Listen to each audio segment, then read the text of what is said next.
Sarah Cohen, du lundi au jeudi. Bonjour à toutes et à tous et bienvenue sur Radio J. Ravi de vous retrouver pour une heure d'émission avec mon invité, romancière engagée. Nous l'avions reçu à l'occasion de la Journée internationale des droits des femmes pour son ouvrage collectif intitulé 125 et des milliers qui racontait les féminicides par le biais de personnalités aux éditions HarperCollins. Aujourd'hui, Sarah Barouk vient nous voir pour son nouvel ouvrage de bleu, de blanc, de rouge et d'étoiles qui vient de paraître aux éditions HarperCollins. L'occasion comme toujours de découvrir ou bien redécouvrir notre invité en direct sur Radio J. 15h-16h, Cyrielle Sarah Cohen. Radio J. Bonjour Sarah Barouk. Bonjour. Merci. Je suis ravie de vous revoir. Et c'est tout partagé, je suis ravie de vous avoir en face de moi. Je vois déjà une évolution et c'est ce que vous venez de me dire parce que c'est un sentiment tout à fait partagé entre la première fois que nous nous sommes rencontrés et la femme que j'ai aujourd'hui en face de moi. Alors on va y venir crescendo je pense tout du long dans cette émission, mais pour ce faire et puisque cette émission le demande, l'envie de savoir qui vous êtes au-delà de ce que vous faites, même si c'est clairement indissociable, on va le voir ici. Mais pour démarrer cette émission, je vous demanderai 3 mots pour vous décrire. Vous diriez lesquels ? Je dirais tenace, sensible et j'espère un peu lumineuse. Lumineuse. Eh bien, on va voir si ça colle avec votre personnalité tout au long de cette émission. On démarre par le début. En tout cas. Toujours le début. Sarah Barouk, vous êtes née en 1980 à Paris. Vous êtes la fille de Michel Barouk et d'un père médecin que vous appelez Léon, mais qui a un vrai prénom dans la vie, j'imagine. Éric. Léon était mon grand-père. Votre grand-père, que vous retranscrivez dans ce nouvel ouvrage dont nous allons parler. Une enfance que vous nous aviez confiée autrefois, finalement de plutôt solitaire, un peu plus torturée intérieure, mais aussi, et je l'ai appris récemment, ponctuée par de l'antisémitisme. Et nous le savions moins. En fait, je pensais que je l'avais expliqué un peu dans 125 et des milliers, mais c'est pas quelque chose auquel on a fait attention. C'est que je n'aurais jamais pu faire le travail que j'ai fait si je n'avais pas été juive et que je n'avais pas perçu de l'intérieur la violence et le rejet des autres pour quelque chose qu'on n'a pas choisi, qu'il s'agisse d'être une femme ou d'être juive, ou en l'occurrence, dans mon cas, les deux. Et effectivement, beaucoup de personnes depuis le 7 octobre ont l'impression qu'elles découvrent l'antisémitisme. Et ça, c'est quelque chose qui m'interroge parce que, pour le coup, moi, la première fois que j'ai découvert que j'étais juive, alors j'ai toujours su que j'étais juive, mais disons que ça m'a été renvoyé et que j'ai dû changer de vie à cause de ça. J'avais 13 ans et j'ai dû changer de collège. Après tout un tas d'événements, en fait, un jour, une jeune fille est arrivée avec un tchador au collège Édouard Pailleron.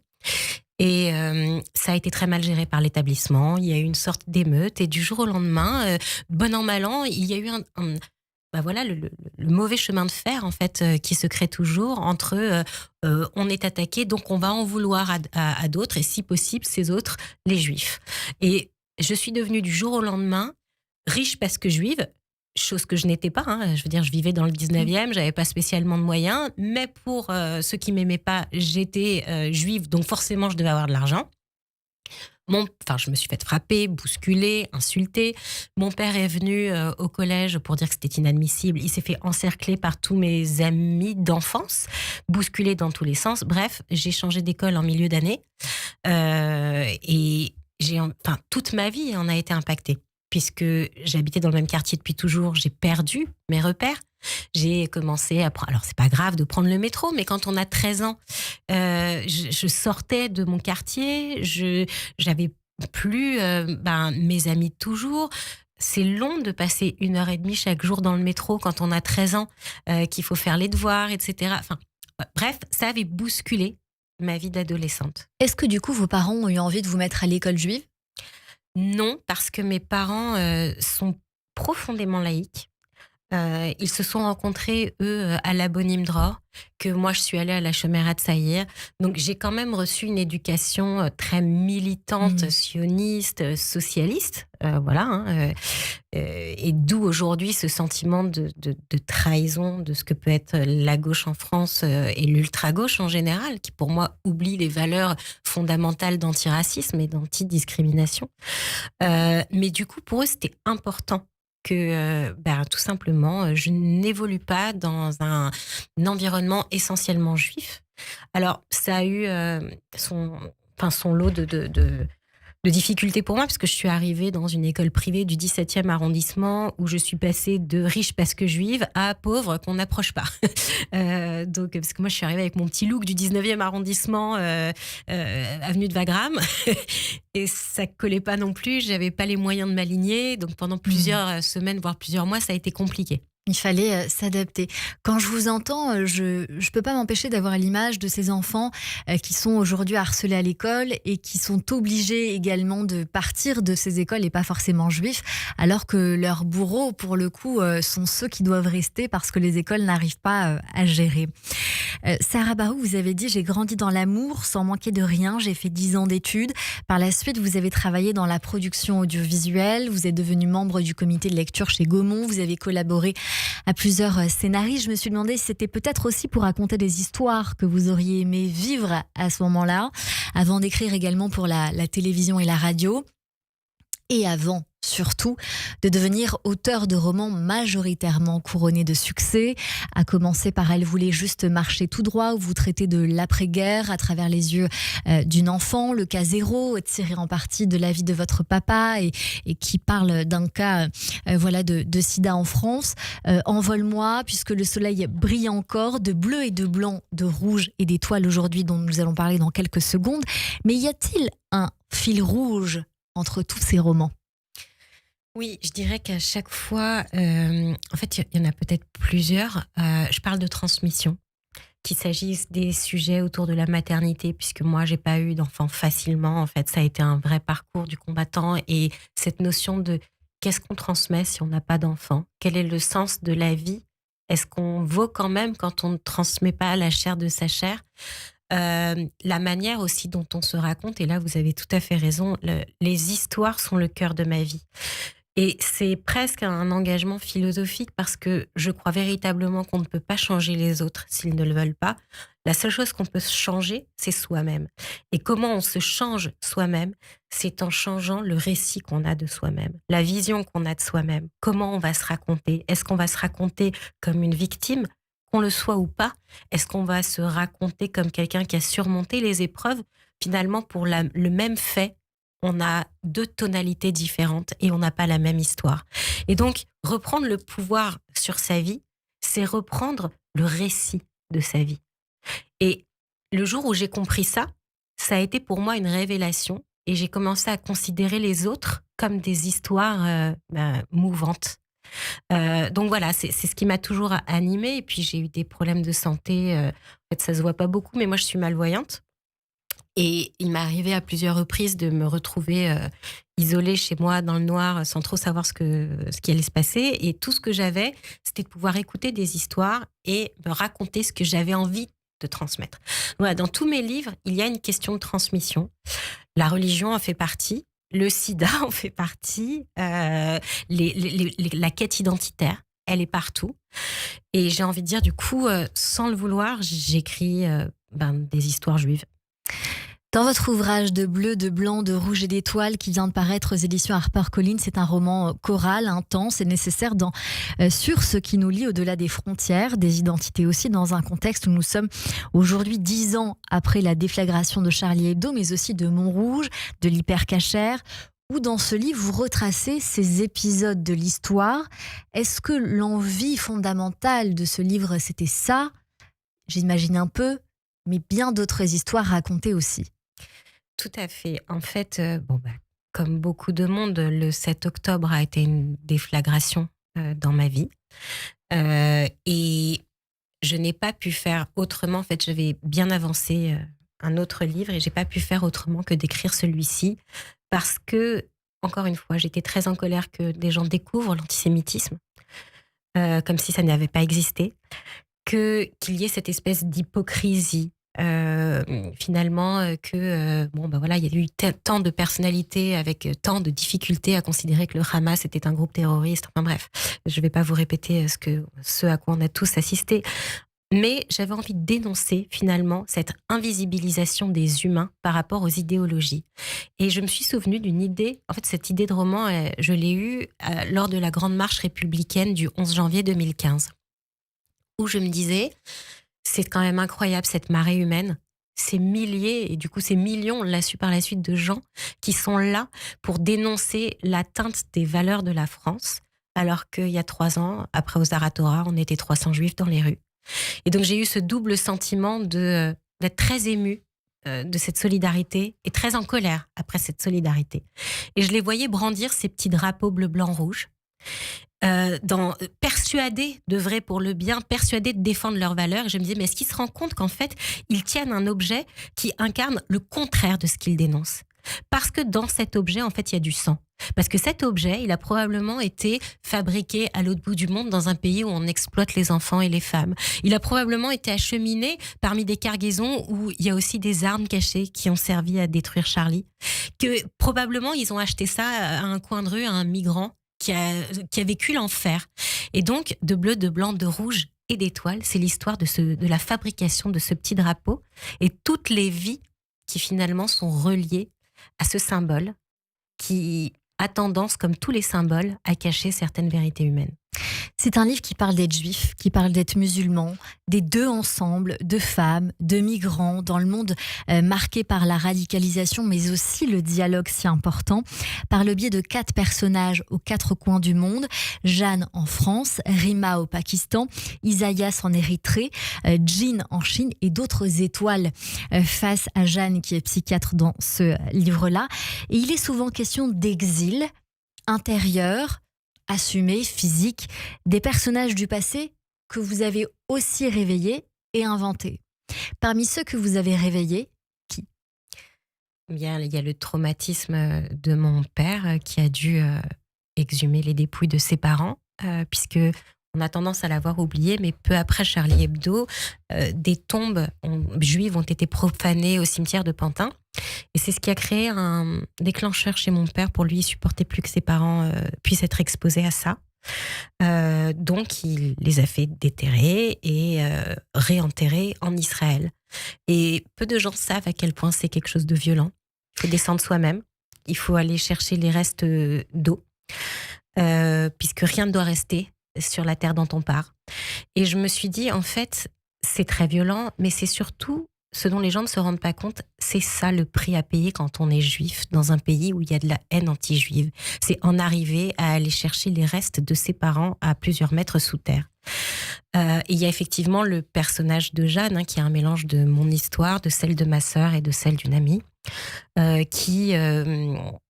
lors de la deuxième intifada, parce qu'aujourd'hui on a l'impression que l'antisémitisme est terrible parce qu'on voit beaucoup de choses sur les réseaux sociaux, mais en réalité, moi je garde le traumatisme de la deuxième intifada au début des années 2000. Je ne pense pas que c'était moins grave qu'aujourd'hui. Moi j'ai hésité à partir à ce moment-là en Israël, j'ai fait la vie entre ici et là-bas pendant longtemps.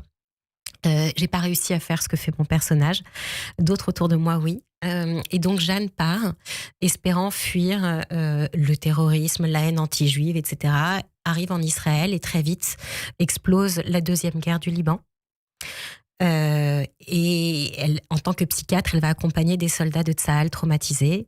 Elle-même va être au milieu d'un attentat et va le prendre en plein visage, quoi. Et donc elle va rentrer en France. Déterminée à mettre ce passé israélien de côté jusqu'à Charlie. Et là, c'est toute sa vie qui explose, intérieure et extérieure. Et finalement, voilà, il y a beaucoup de gens qui condamnent, évidemment, la politique israélienne, comme toujours, qui condamnent Netanyahou aujourd'hui. Mais ils oublient que, finalement, les soldats de Tsahal qui sont au front aujourd'hui, ce sont les jeunes qui ont grandi durant la deuxième intifada, qui allaient à l'école ou au collège en bus, à une période où 2 à 3 bus explosaient chaque semaine avec des amis à eux à l'intérieur et qui ne pouvaient pas faire autrement que d'aller en bus au collège et au lycée. Ce sont des jeunes qui ont grandi avec cette peur, avec la conscience qu'on les détestait pour qui ils étaient et que tout autour, il y avait des gens qui voulaient leur mort. Donc voilà, on peut reprocher à Israël d'avoir mis Netanyahou au pouvoir, pour les personnes qui sont contre, je ne me permets pas de juger encore une fois, mais c'est oublier qu'il est une résultante. C'est oublier qu'il est arrivé au pouvoir à une époque de désespoir. Que le mur n'est pas arrivé comme ça, sur un coup de tête. C'était ça où on continuait de perdre des centaines d'Israéliens chaque semaine.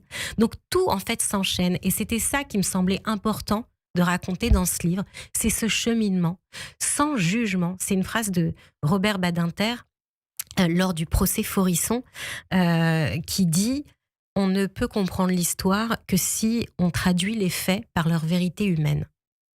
Voilà, donc dans ce livre, j'essaye de mener la guerre aux idéologies à travers les vies humaines. Sans oublier que Gaza avait son indépendance, ce qui quand même est très important à signaler. Est-ce que, Sarah Barouk, le monde finalement, au travers de ce que vous nous dites, on entend qu'il y a les manifestations où nous sommes très peu nombreux. Je pense également à celle de Sarah Halimi, à laquelle j'ai beaucoup œuvré. Nous n'étions que 20 000 sur près de 300 000 juifs et Dieu sait combien nous sommes en France aujourd'hui, près de 69 millions. Est-ce que vous pensez que le monde se moque du sort des Juifs qui pourtant ont l'air de les obséder comme s'ils étaient la cause de tout? Alors, je crois qu'effectivement, ça obsède beaucoup de monde. Ça m'est arrivé à plusieurs reprises d'entendre, mais même dans des dîners avec des personnes qui sont censées avoir fait des études, que probablement il devait y avoir 20% de la population française qui était juive. Quand on sait qu'on n'est même pas... Même pas 1%. Même pas 1%, on est 0,6% de la population. Donc, il y a une obsession. Voilà, les Juifs sont partout, les Juifs... c'est aberrant, en fait.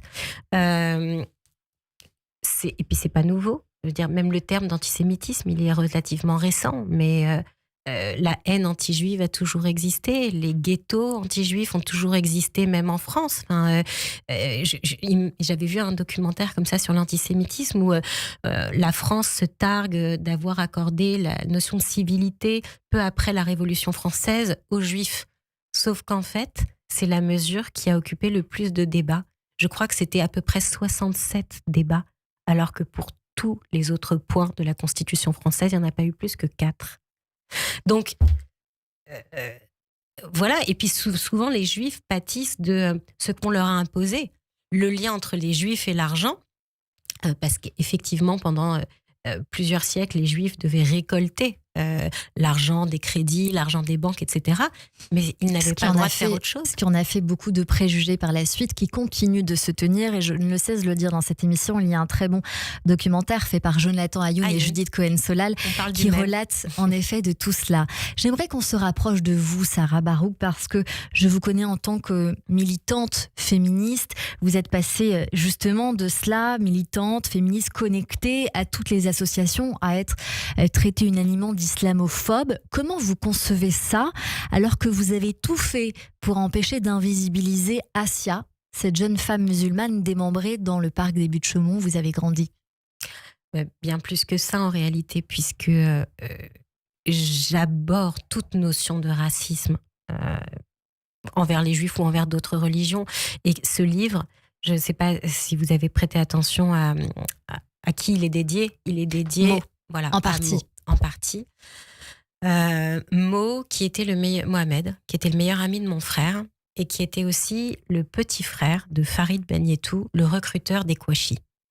Et lorsqu'il y a eu l'attentat à Charlie Hebdo, quelques jours plus tard, ma sœur m'appelle en me disant « Est-ce que tu as ouvert le journal ? Il y a la photo de Farid. » Et il y a eu une déflagration pour nous, mais pour beaucoup de personnes dans notre ancien quartier, qui m'écrivent d'ailleurs, pas mal m'ont écrit sur les réseaux sociaux depuis la sortie du livre, où finalement, Mo a essayé d'échapper à la radicalisation salafiste de son aîné en se réfugiant chez des Juifs.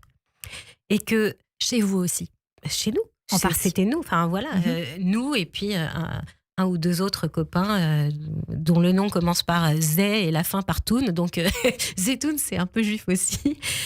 Mais en gros, je n'ai aucun problème à aborder ces sujets parce que j'ai connu dans ma chair et chez moi l'impact de la radicalisation chez les musulmans en premier, avec des familles détruites.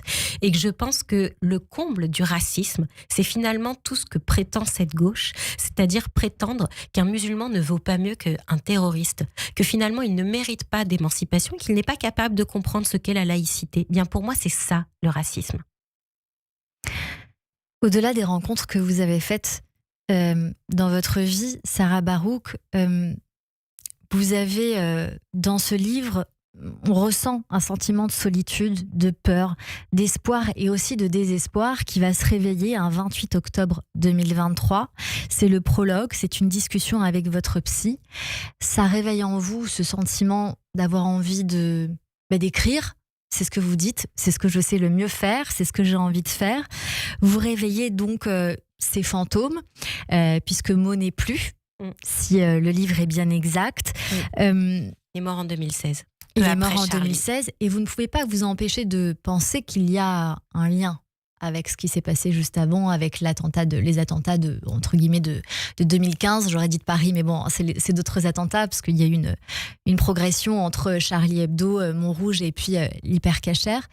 Est-ce que vous pensez que on ne peut pas échapper au terrorisme et est-ce que vous finissez finalement par l'excuser du fait de l'avoir connu de très près en vous disant, puisque vous racontez des histoires où on a envie d'aimer ces personnages qui souffrent, qui sont dans l'exil, de comprendre leur vie, de s'identifier à eux aussi, est-ce que finalement l'assassin de Charlie ou de nos frères et sœurs de l'hypercacher, c'est pas un Mohamed non. que vous avez tant aimé? Justement non, puisque c'est très symbolique. Mo et son frère étaient fâchés. Parce que justement, il y a d'autres moyens d'exister. Parce que justement, la haine de l'autre n'est jamais la solution. Et qu'on a le droit d'être en colère. On a le droit de crier l'injustice. On a le droit de crier sa haine. On a le droit d'aller taper dans un punching ball pour faire de la boxe. On n'a pas le droit de tuer des gens. Voilà. Dans ce livre, votre rapport à Israël, au judaïsme en France, comment vous l'appréhendez aujourd'hui, Sarah Barouk ? J'ai envie de dire que je me suis rendu compte que j'étais juive de la même manière que je me suis rendu compte que j'étais femme, c'est-à-dire par l'assignation des autres. Et qu'aujourd'hui, il y a un tel sentiment de solitude que j'ai envie de dire que en tout cas pour moi, ma seule maison, ça reste cette identité-là qui me permet aussi de me trouver des frères et sœurs auxquels je n'aurais pas pensé. Que Israël a beau être un pays dévasté, je peux pas. Enfin voilà, j'y suis allée cet été avec ma fille pendant la menace iranienne. Ça m'a fait tout bizarre de préparer l'abri avec ma fille, de lui demander quel jouet elle voulait mettre à l'intérieur, qu'est-ce qu'elle voulait qu'on prépare à manger au cas où. Lui faire prendre conscience déjà à 5 ans ce que ça veut dire de vivre avec ce au cas où. Et donc je crois que mes amis non juifs n'ont pas compris que je passe 1 mois avec ma fille dans ces conditions là-bas et en même temps j'étais chez moi et elle aussi. Restez avec nous, on continue cette émission avec Sarah Barouk pour son roman De bleu, de blanc, de rouge et d'étoiles. On en parle encore dans un instant. Dans un instant également mes chroniqueurs, mais tout de suite c'est le rappel des titres sur Radio J.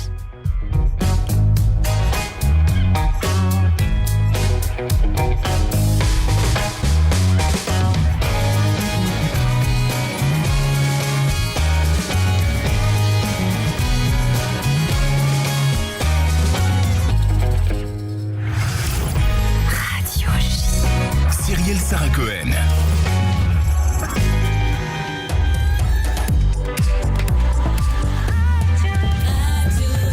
15h30 sur Radio J. Bonjour et bienvenue. Tout de suite, le rappel des titres avec Etanit Belaïch.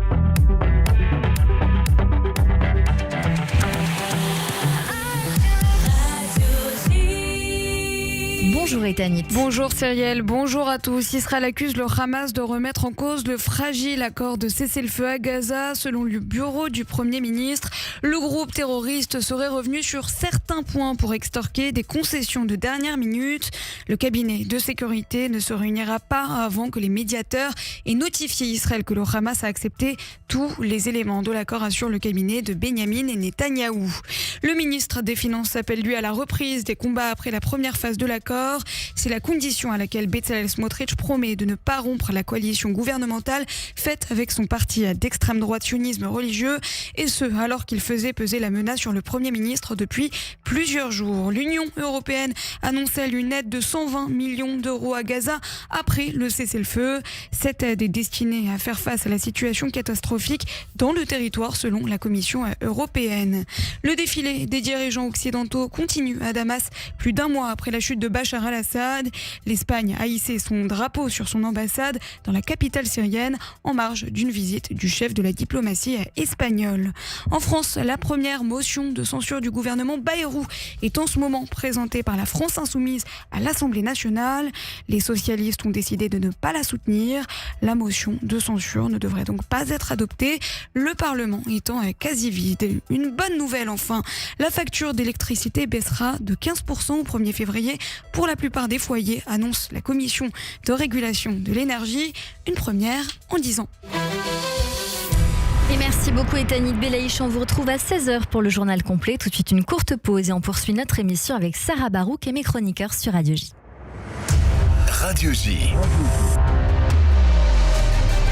Bonjour, c'est Steve Nadjar. Je vous donne rendez-vous tous les jeudis soirs à 21h sur Radio J pour Géopolitique le Mag.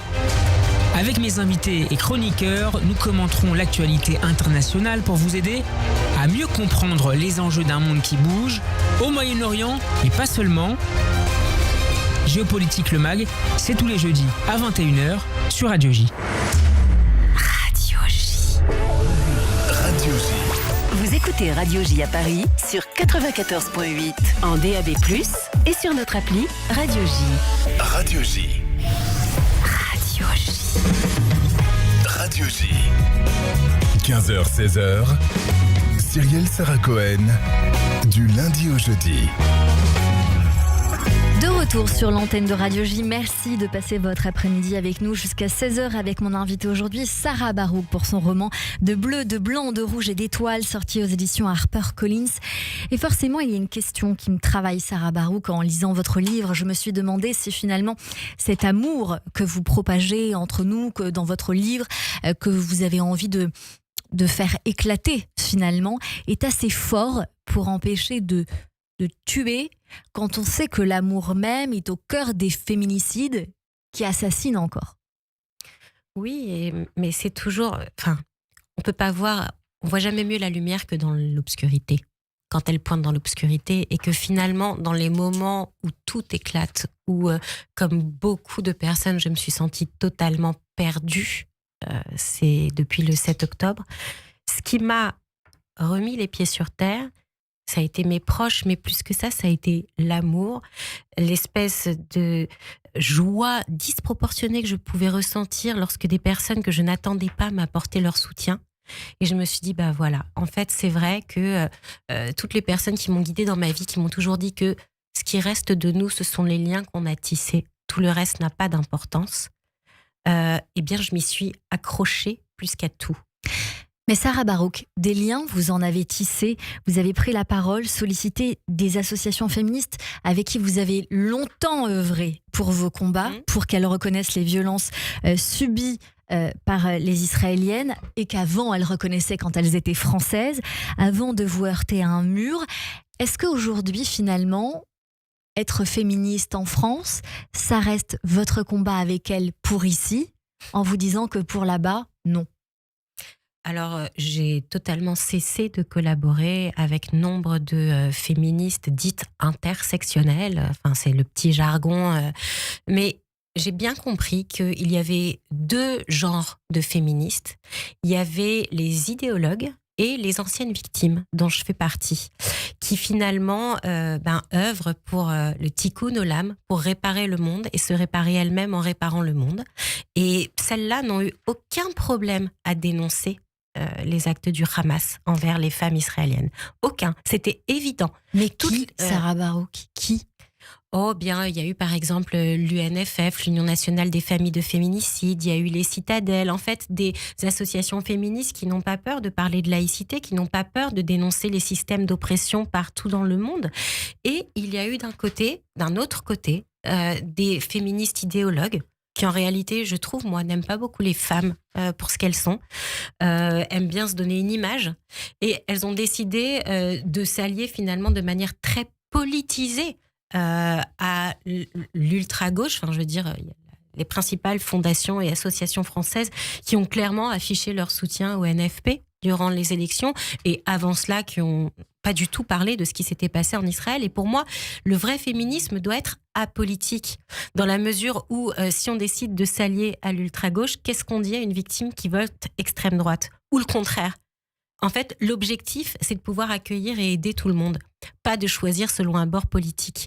De la même manière, ces féministes-là ont décidé de faire passer avant le féminisme ce qu'elles appellent le mouvement décolonial, dans leur compréhension de ce qu'est la colonisation, et dans lequel elles incluent parmi les bourreaux ce qu'elles nomment les suprémacistes blancs israéliens. Donc elles sont jamais allées en Israël. Elles savent même pas ce que ça veut dire Mizrahi. Elles ne savent pas que la population israélienne est à 75% Mizrahi. Et surtout, elles mettent derrière le terme de colonisation ce qui n'est pas ce qu'on peut reprocher à Israël, dans la mesure où ce qu'elles reprochent, c'est finalement l'exploitation des ressources et des humains. Parce que c'est ça qui a été, excusez-moi l'expression, dégueulasse dans la colonisation de l'époque impérialiste. Sauf que c'est pas ce qui se passe en Israël. Il n'y a pas d'exploitation d'humains et il n'y a pas d'exploitation de ressources. On peut reprocher l'occupation illégale de territoire.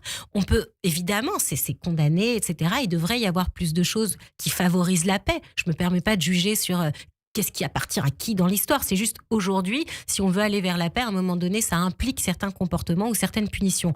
Mais quoi qu'il en soit, on ne peut pas reprocher ces actes racistes liés à la colonisation, qui était l'exploitation pour raisons racistes de personnes ou de ressources. Donc finalement, elles ne connaissent rien. Et elles incitent à la haine, à l'invisibilisation des femmes, en tout cas les Israéliennes, oubliant même que parmi les violés, les otages, il y avait des musulmanes, il y avait des Asiatiques qui n'étaient ni juifs ni musulmans, que c'est ça Israël en fait. Donc voilà, c'est moi l'ignorance de personnes qui sont censées ne pas ignorer m'énerve limite plus que la bêtise. Sarah Barouk, aujourd'hui, vous êtes une voix qui compte pour toutes celles pour qui... ma fille, oui. Non, vraiment. Vous êtes aujourd'hui une voix qui compte pour toutes celles qui n'ont pas pu s'exprimer contre leur féminicide. Vous avez permis à d'autres de le faire. Vous avez aussi créé un podcast, Restez Vivante, et enfin une association, 125 et après. Quelle est la mission de vie que vous vous êtes fixée, ou celle que vous tenez aujourd'hui, ou qui vous surpasse malgré vous ? On l'entend dans votre livre. Je crois sincèrement que ce qui nous arrive n'est pas le plus important. C'est toujours ce qu'on en fait. Et on en revient à cette notion de récit de notre propre histoire. Ma psy m'a dit un jour que j'étais hors norme parce qu'il m'est arrivé tellement de galères dont beaucoup de gens ne se relèvent pas que ça me mettait en dehors des normes. Et moi, je me vois pas comme ça. Enfin, je sais pas si c'est prétentieux ou pas de dire ça, mais c'est vrai que parfois, quand je fais le bilan, je me dis, mais quand même, c'est fou. Et en fait, c'est pas que ça m'importe pas. C'est juste que de vie, j'en ai qu'une. Qu'aujourd'hui, j'ai une petite fille, que je dois lui montrer l'exemple. Et qu'un enfant, il fait jamais ce qu'on lui dit de faire, il imite. Et donc, que si j'incarne pas cette idée que la vie vaut plus que tout, que la lumière vaut plus que tout, et que le temps qui nous reste, peu importe ce qui nous est arrivé avant, on doit tout faire pour en faire ce qu'il y a de plus beau possible, et ben en fait, j'aurais raté ma mission. Voilà, si je fais pas ça. Sarah Barouk, dans ce livre, il y a Rima, sa mère, Samra, la violence d'un homme aujourd'hui, sujet principal pour lequel vous étiez venu nous voir et dont vous continuez à nous parler. Dans ce livre 125 et des milliers, vous parliez de ces féminicides par le biais de personnalités. Je le disais tout à l'heure, Claire Lajeunie, vous avez suivi jusque dans nos studios pour un documentaire sur votre propre histoire, votre ouvrage, votre combat. Il a été diffusé en mars dernier sur Canal+. Il était intitulé « Vivante ». Est-ce qu'aujourd'hui, vous vous sentez vivante, Sarah Barouk? Je l'ai dit pas plus tard que la semaine dernière, j'ai mis plus de 40 ans à aimer la vie. Moi, j'ai eu souvent envie d'en finir. Et aujourd'hui, je trouve que la vie est merveilleuse.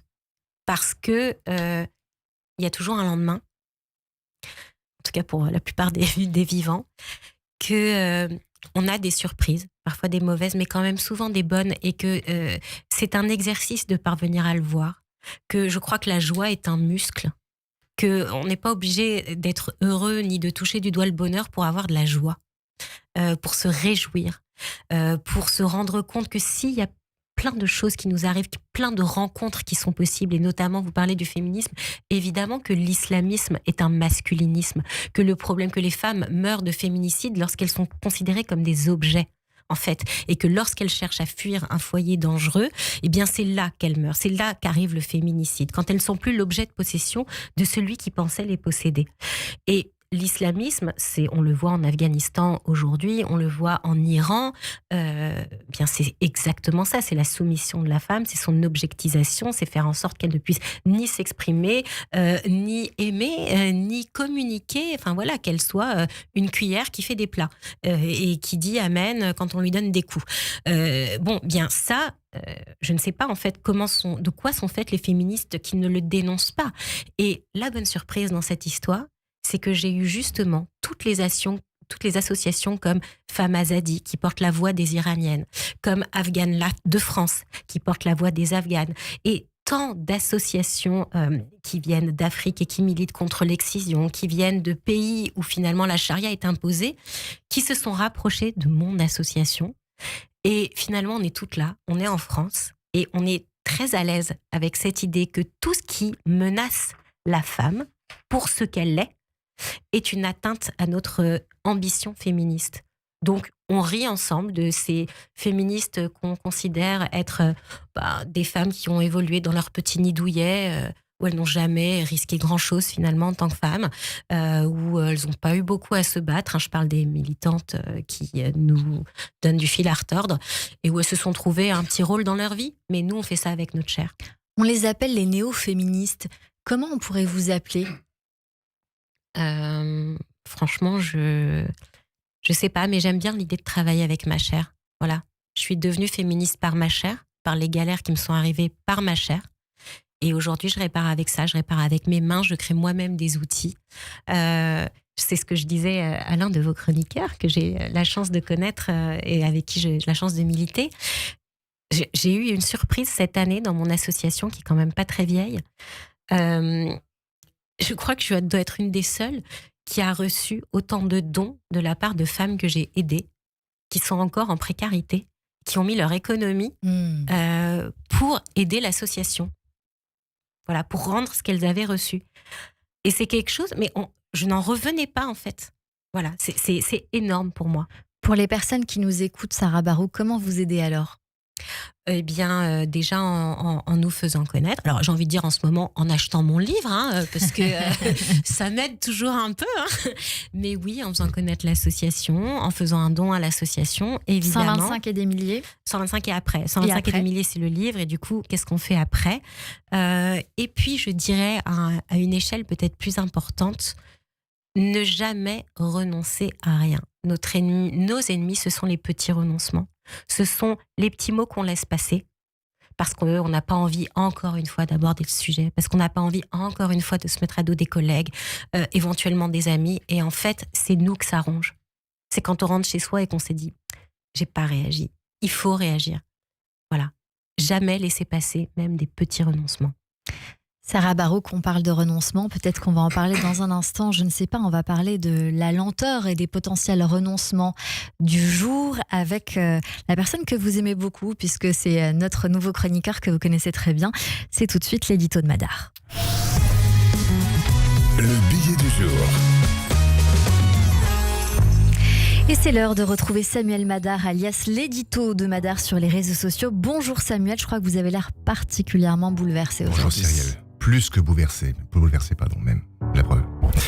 Une nouvelle libération d'otages retenus à Gaza semblait sur le point d'aboutir après 1 an et demi d'attente insoutenable. On apercevait enfin une lumière dans l'obscurité.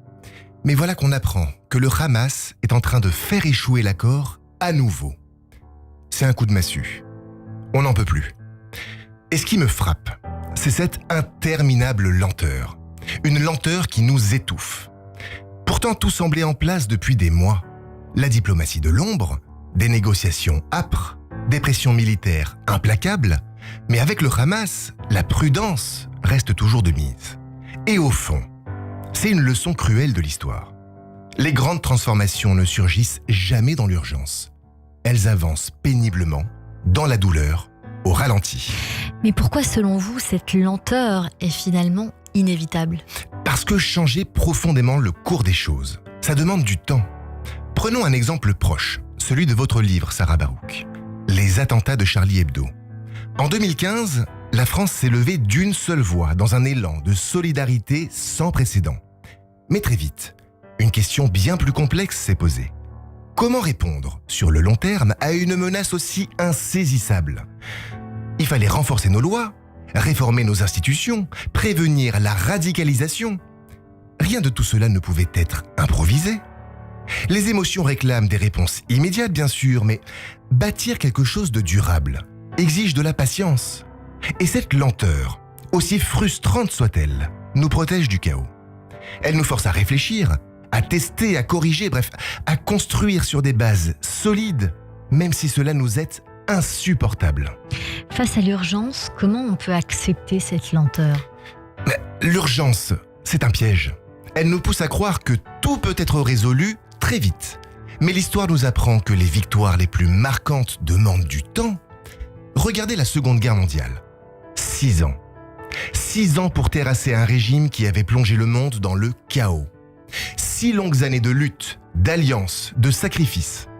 Aujourd'hui, certains pourraient se demander pourquoi si long ?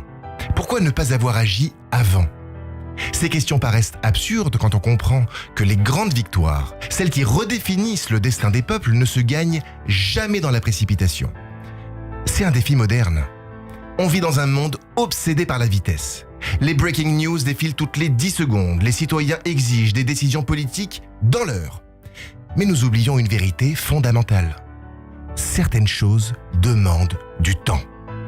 Les réformes, les accords de paix, les alliances durables, tout cela se construit pierre par pierre avec une patience obstinée.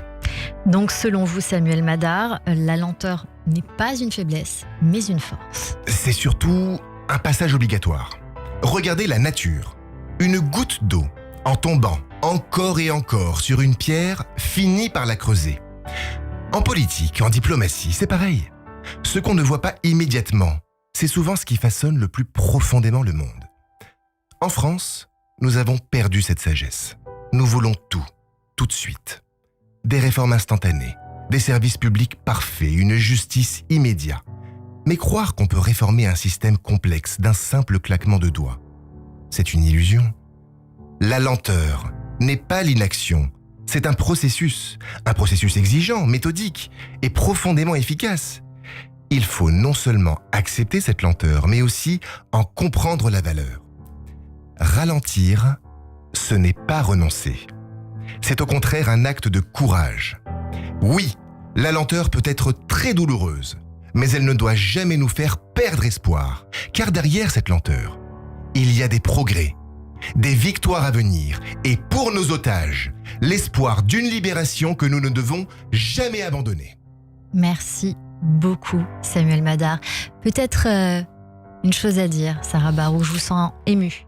Oui, parce que c'est ça la résistance en fait. La résistance, c'est tenir dans la longueur. Si on ne résiste que dans l'explosion, on résiste pas en fait. La résistance, c'est précisément quand c'est dur.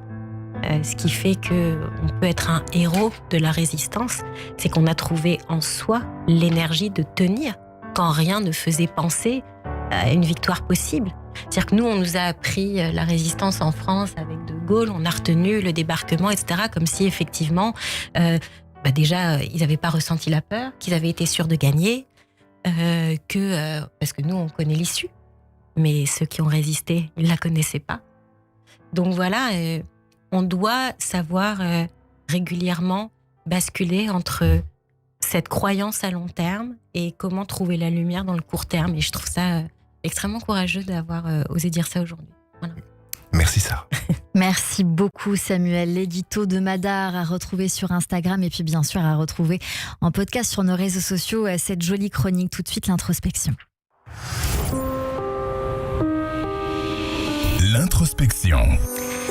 Sarah Barouk, Oscar Wilde a dit « Parfois nous pouvons passer des années sans vivre du tout et tout à coup notre vie entière est concentrée dans un seul instant. » Essayons de faire cela maintenant avec quelques petites phrases, certes très bateau, mais qui vont nous parler parce que on aimerait recueillir un sentiment, une anecdote, une pensée personnelle.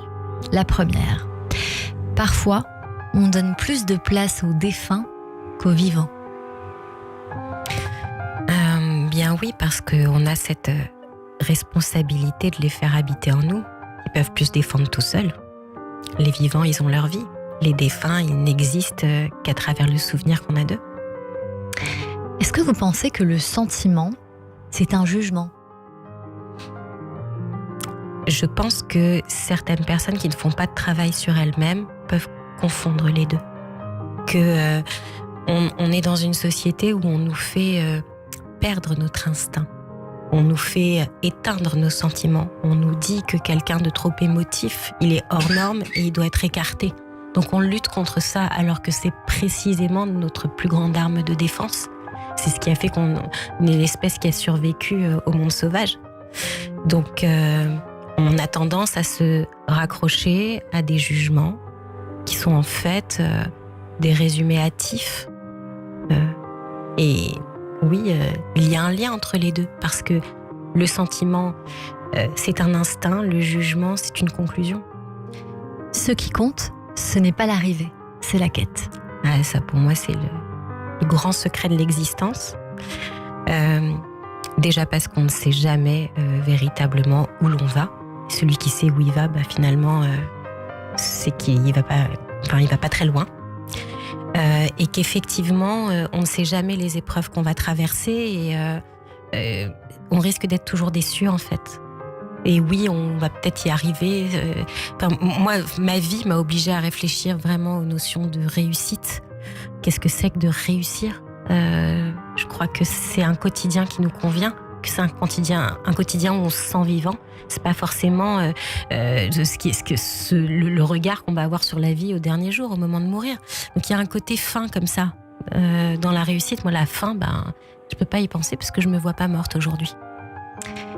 Sarah Barouk, tout de suite, c'est votre portrait. Le portrait psychologique. Radio J. Comme toujours, on a pour habitude de débriefer ces minutes que nous avons passées ensemble. Je ne sais pas si vous l'aviez oublié, Sarah, mais c'est votre portrait aujourd'hui vu par Christian Richaume. Bonjour Christian. Bonjour Cyrielle, bonjour Sarah. Bonjour. Je vous ai écouté attentivement et j'ai remarqué des traits essentiels. Attention. Pas forcément une mauvaise nouvelle. J'ai vu une femme engagée, une femme qui était sensible, qui était dans l'émotion. Sensible d'ailleurs est l'un de vos 3 mots. Quelqu'un qui a écouté la vie de force ou par passion. Quelqu'un qui a été sensible à toutes les fractures de notre société, à travers son prisme intime même. Toute cette violence et tout ce rejet. Alors il y a une femme qui s'est construit une personnalité forgée par l'expérience, qui a appris à 13 ans à déménager, à changer d'école, et qu'elle était juive, qui a vécu des violences conjugales et qui a dû retourner chez ses parents, qui a subi notre société, que ce soit ici en France ou en Israël, ces événements qui vous touchent de plein fouet, avec jusque dans votre famille, comme vous nous l'indiquez aujourd'hui, le transport de vos grands-parents. Et jusqu'à aujourd'hui, avec un déménagement assez fréquent. Je crois qu'on en est à 10 C'est ça. Sur 5 ans. Ça montre beaucoup de choses qui me touchent. Et du coup, on comprend votre colère. Vous avez dit, pour agir, j'ai besoin d'être en colère. La colère, c'est une agression. Quelqu'un agit sur votre intégrité psychique ou physique et vous déclenchez une colère. 5 minutes de colère, vous avez une molécule qui est la cortisone et pendant 5 heures c'est dans votre corps et votre système immunitaire met 5 heures pour la réduire. Et du coup ça joue sur le système limbique, ce qui fait qu'après vous pouvez vous mettre en colère facilement. Et face à la colère, il y a 3 types de réactions. Il y a la réaction physique. Je lance des objets, je touche des objets. J'ai la réaction verbale. J'insulte ou je parle fort. Et puis il y en a qui arrivent à la gérer, à la mettre à l'intérieur et en faire quelque chose. Et c'est ça qui est intéressant chez vous. C'est qu'avec ce besoin de justice, ce besoin d'apaisement, de dépasser cette colère pour de l'équilibre, envie d'écrire, de transmettre, ça c'est un mot qui est important pour vous, à travers les témoignages, à travers votre propre témoignage, mais celui des autres, à travers vos rencontres, à travers les gens que vous voyez de différentes cultures, de différentes religions, de différents pays, de porter ce témoignage pour faire de cette colère quelque chose de constructif. Et on arrive dans la résilience. La résilience, c'est le mot que j'utilise, et vous avez utilisé le mot tenace. On est d'accord?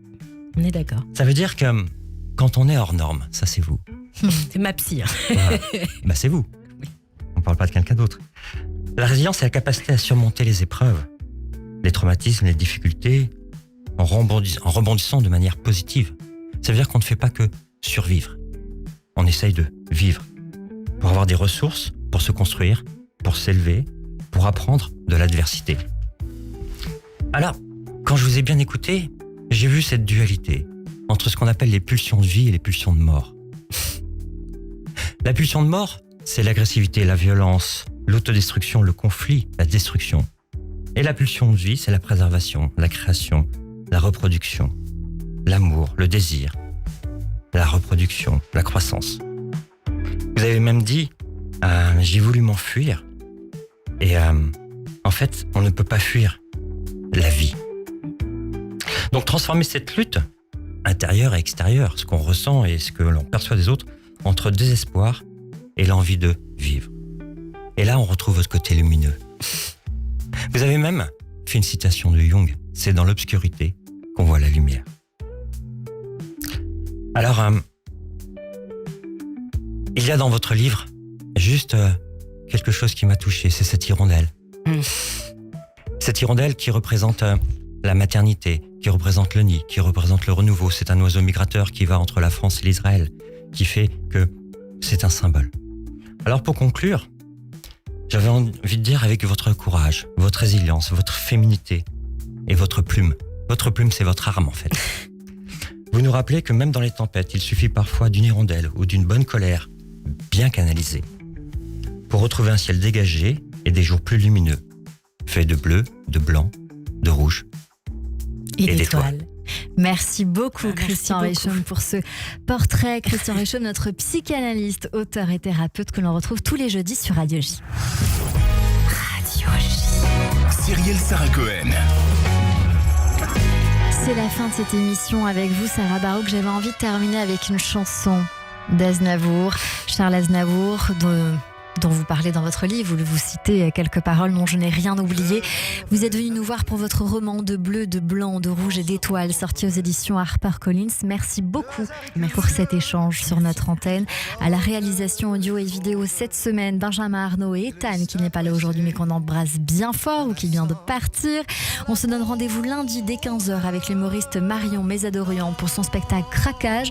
En attendant, c'est la suite de votre journée avec le Club Imo présenté par Marc Ezrati et dans un instant, le journal sur Radio J. À lundi.